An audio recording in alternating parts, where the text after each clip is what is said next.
दोस्तों छोटा सा सोहर सुनाने जा रही हूँ। अच्छा लगे तो कमेंट करिएगा, सब्सक्राइब करिएगा और मेरे चैनल को आगे बढ़ाइएगा, बताइएगा ये गाना कैसा लगा। नमस्ते।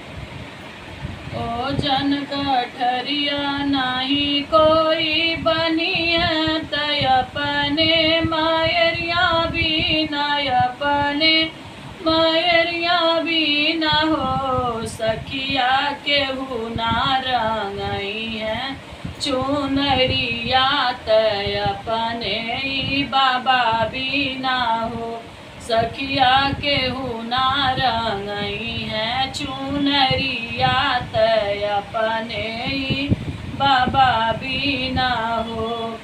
ठुमकी ठुमकी कैसे चलब तय अपने ससुया भी न हो सखिया लंबहर घूंघटा के करप कड़ब तय अपने ससुर भी न हो सखिया लंबहर घूंघटा कैसे कड़ब अपने ससुर भी न हो।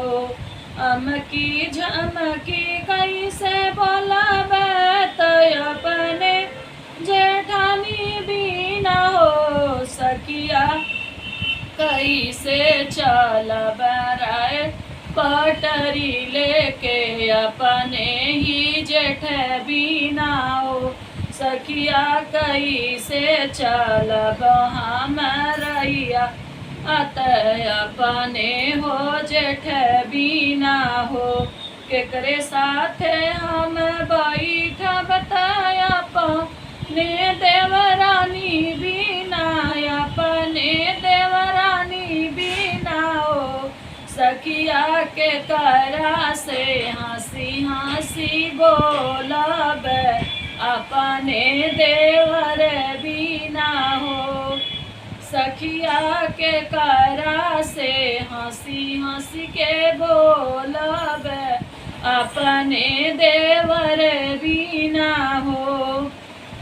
चार महल हमरे ससुर के चारों बीच दीप जल चारों बीच दीप जल हो सखिया हमारो महल अंधियार तय करे लालन बीना हो सखिया हमारो महल अंधियार तय एके हो लालनवा बीनू हो। चार पतोया हमारे ससुर के चारों के लालन खेल चारों के लालन खेल हो सखिया हमारा आचर हराल तय कही लालन बीना हो सखिया हमारा आचर हराल तय कही लालन बीना हो। जय माता।